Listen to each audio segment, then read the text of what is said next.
Hello students, ये आपका part 11 video है और पार्ट 11 वीडियो में आज हम लोग कुछ प्रमेयों को साबित करके देखने वाले हैं।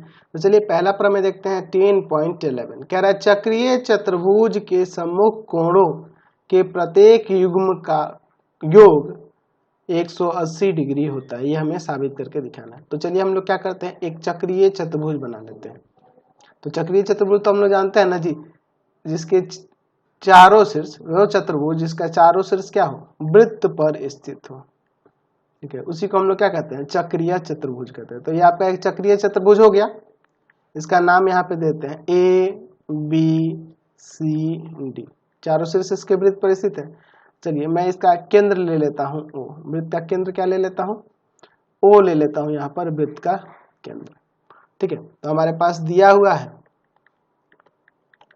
ओ वृत्त का केंद्र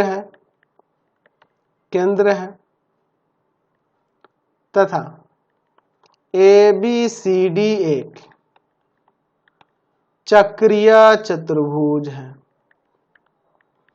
चक्रीय चतुर्भुज है। ठीक है, ये हमारे पास दिया हुआ है। ए बी सी डी हमारा चक्रीय चतुर्भुज है और ओ क्या है, वृत्त का केंद्र है। तो सिद्ध करना है,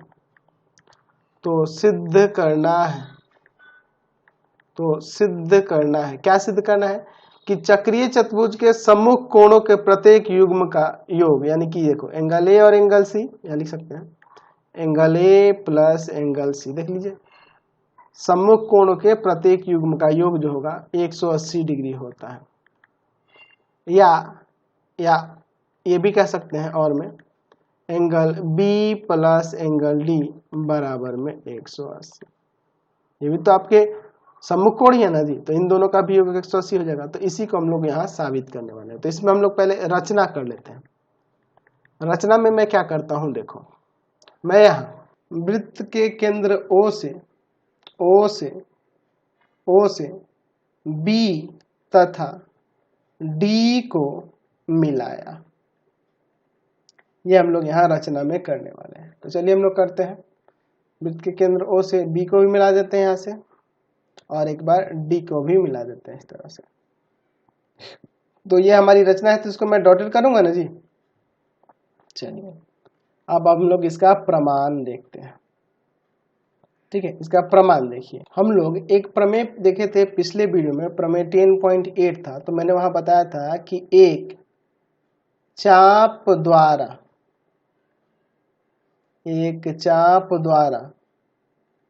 केंद्र पर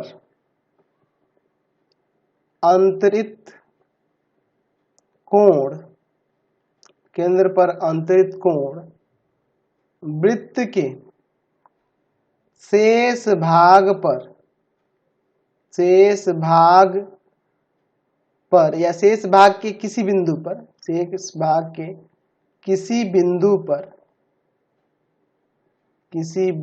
पर अंतरित कोण का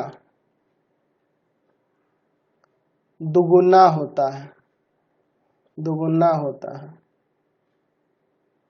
ठीक है, तो आप यहाँ पे हम लोग क्या कह सकते हैं कि यहाँ पे अगर मैं BD को चाप लेके चलूं, तो यहाँ पे देखो यह केंद्र पर बना हुआ कोण हो जाएगा, और यह इस चाप द्वारा वृत्त के बिंदु C पर बना हुआ कोण हो जाएगा। तो यह वाला कोण इस कोण का दोगुना हो जाएगा ना। तो यहाँ पे लिख सकते हैं एंगल BOD जो हो जाएगा 2 गुना हो जाएगा एंगल C का, या एंगल BCD का, एक ही बात है। चलिए इतना हम लोग लिख सकते हैं। या हम ऐसे भी लिख सकते हैं कि एंगल C जो हो जाएगा हाफ हो जाएगा एंगल BOD का, हाफ हो जाएगा। ये आ जाएगा इधर भाग में। इसको मैं समीकरण 1 ले लेता हूं। अब देखिए, अब इसके बाद अगर मैं इसी प्रमेय के अनुसार मैं यहाँ पर इसको चाप लेके चलूं, ये दीर्घ चाप BD की बात करूं, तो केंद्र पर अंतरित कोण यह वाला हो जाएगा। तो यहाँ लिख सकते हैं रिफ्लेक्स एंगल, ये 180 से बड़ा है, तो रिफ्लेक्स एंगल BOD, यह जो कोण होगा 2 गुना होगा इस कोण का। 2 एंगल ए का, या हम ऐसे भी लिख सकते हैं कि एंगल ए इक्वल टू में 1/2 रिफ्लेक्स एंगल BOD, ये समीकरण 2। ठीक है, यहाँ लिखेंगे समीकरण 1 तथा समीकरण 2 को जोड़ने पर, तो जोड़िएगा तो क्या हो जाएगा, angle A plus angle C, इन दोनों को जोड़ेंगे तो बराबर में 1/2 ऑफ रिफ्लेक्स एंगल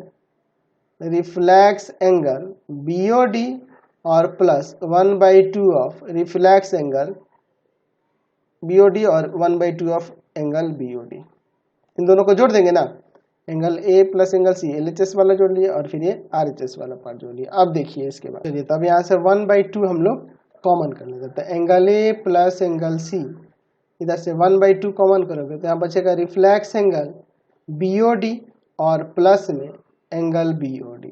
तो ध्यान से देखो, BOD यानी कि यह वाला कोण और रिफ्लेक्स एंगल BOD है, यानी कि इस बिंदु पर बना हुआ कोण 360 ना हो जाएगा, तो angle A plus angle C बराबर में 1/2 इंटू 360, ये कट जाएगा 180 बार में, तो यहाँ से लिख सकते हैं angle A plus angle C बराबर में 180। तो ये हमने साबित करके दिखा दिया। अच्छा, चूंकि हम लोग यहाँ पे ये भी लिख सकते हैं कि angle A plus angle B plus angle C plus angle D बराबर में 360, क्यों, क्योंकि चतुर्भुज है ना ABCD, तो चतुर्भुज के चारों कोणों का योग 360 डिग्री होता है ना जी, चतुर्भुज के चारों कोणों का योग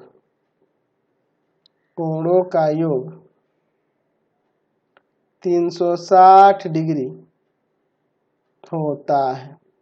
ठीक है, चलिए अब इसके बाद देखिए, अब यहाँ पर एंगल ए और एंगल सी मिला के 180 है, तो इसको 180 लिख देते हैं और बच जाएगा angle B plus angle D बराबर में 360, ये जाके उधर घट जाएगा, तो angle B plus angle D बराबर में क्या आ जाएगा 180 डिग्री।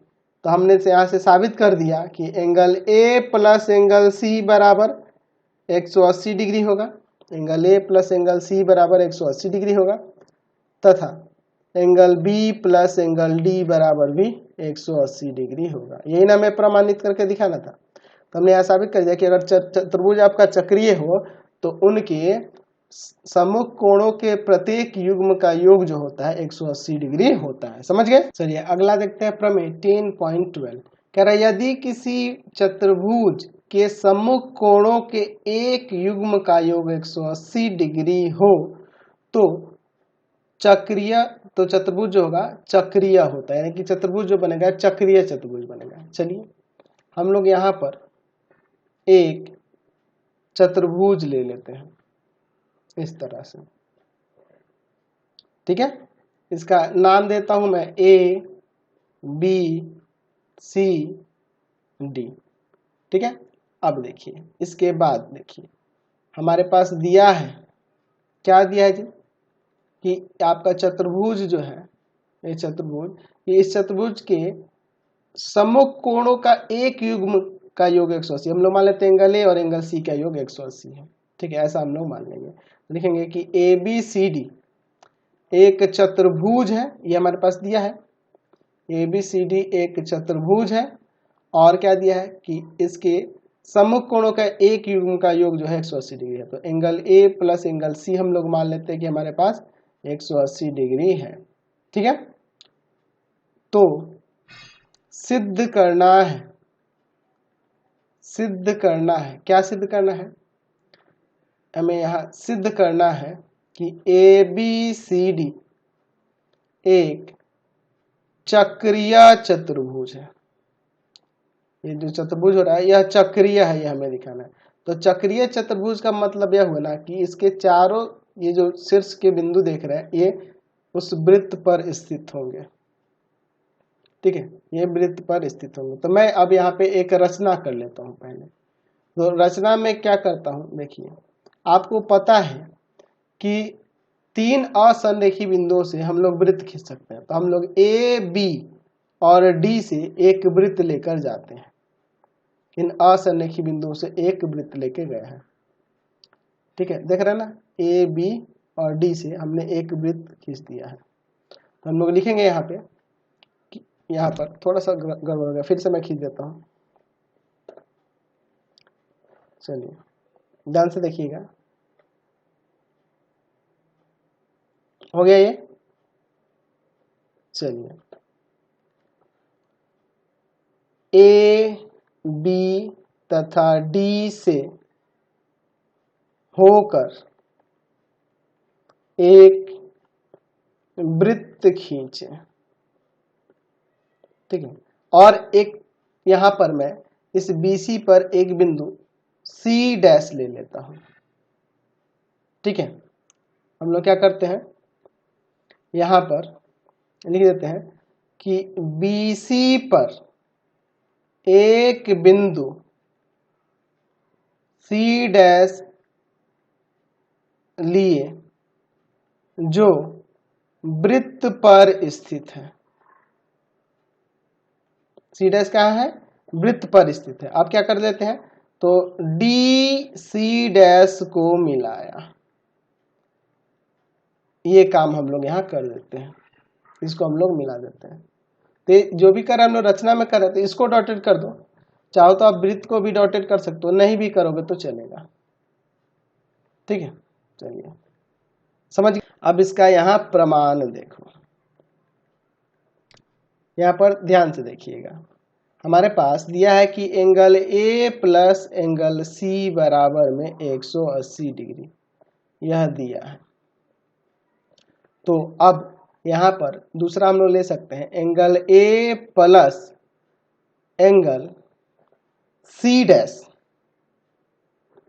एंगल C डैश, समझ ना। या फिर इसका नाम दे सकते हैं BC dash D, BC dash D बराबर में 180 डिग्री, ठीक है। तो यह कैसे हुआ, तो देख रहे हैं कि ABC से ABD ये तीन बिंदु जो है वृत्त पर स्थित है, और C डैश भी हमारा वृत्त पर स्थित हो गया रचना से। तो ये चारों जब वृत्त पर स्थित बिंदु हो गए ABC डैश D, तो ये आपका चक्रीय चतुर्भुज ना हो गया। और चक्रीय चतुर्भुज के पद हम लोग जानते हैं, यहाँ पे लिख सकते हैं कि चक्रीय चतुर्भुज के सम्मुख कोणों के प्रत्येक युग्म का योग 180 डिग्री होता है, ठीक है। अच्छा तो देखो, इसको मैं समीकरण 1 ले लेता हूं और इसको मैं समीकरण 2 लेता हूं। समीकरण 1 तथा समीकरण 2 से ये दोनों एक दूसरे के बराबर हो जाएंगे, क्योंकि दोनों का योग 180 है। तो angle A plus angle C बराबर हो जाएगा angle A plus angle BC dash D के। तो देखो एंगल C और एंगल BC डैश D यह दोनों बराबर हो रहे हैं, ठीक है। यहाँ पे लिख सकते हैं, देख रहे हैं ना, बराबर है, एंगल C बराबर है एंगल BC डैश D के, या एंगल C डैश के। BC डैश D लिखिए या एंगल C डैश के। तो जब ये दोनों बराबर हो रहे हैं, इसका मतलब ये दोनों एक ही जगह पर स्थित होंगे, ठीक है। यहाँ लिख सकते हैं, इसलिए C डैश तथा C समपाती है, ये दोनों समपाती हैं, यानी कि एक ही जगह पर स्थित है, C डैश भी और C भी, है ना। तो जब आपका C डैश जो बिंदु है वृत्त पर स्थित है, तो C भी वृत्त पर स्थित होगा। चूंकि C डैश वृत्त पर स्थित बिंदु है, इसलिए C भी वृत्त पर स्थित बिंदु होगा। अब जब C भी वृत्त पर स्थित बिंदु है और ABD से होकर वृत्त जा ही रहा है, तो यहां नहीं कह सकते हैं। अतः ABCD एक चक्रीय चतुर्भुज है, चक्रीय चतुर्भुज है। हमने यहां साबित करके दिखा दिया, आपका प्रमाणित हो गया। समझ गए, कोई दिक्कत नहीं है। तो देखिए यही आपके जितने भी थे प्रमेय, मैंने आपको सारे के सारे प्रमेय बता दिए। अब इसके बाद हम लोग सीधे एक्सरसाइज में चलेंगे और वहां पे क्वेश्चन को देखने वाले हैं। आपको हमारे 3 चैनलों को सब्सक्राइब करना होगा। पहला है पाथ फाइंडर क्लासेस छपरा।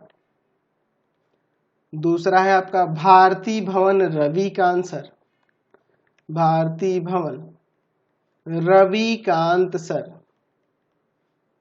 और तीसरा चैनल है रविकांत सर के नाम से। तीनों को सब्सक्राइब करेंगे। इससे रिलेटेड वीडियो के लिए सीधे डिस्क्रिप्शन में जाएंगे। इससे रिलेटेड नोट्स के लिए गूगल पे जाकर सर्च करेंगे www.ravikantsir.in और यहाँ पर जाकर आप सभी क्लासेस के नोट्स और उनके पीडीएफ को डाउनलोड कर सकते हैं और पढ़ भी सकते हैं। इंस्टाग्राम और फेसबुक पे पाथ फाइंडर क्लासेस छपरा को लाइक एंड फॉलो करना नहीं भूलेंगे।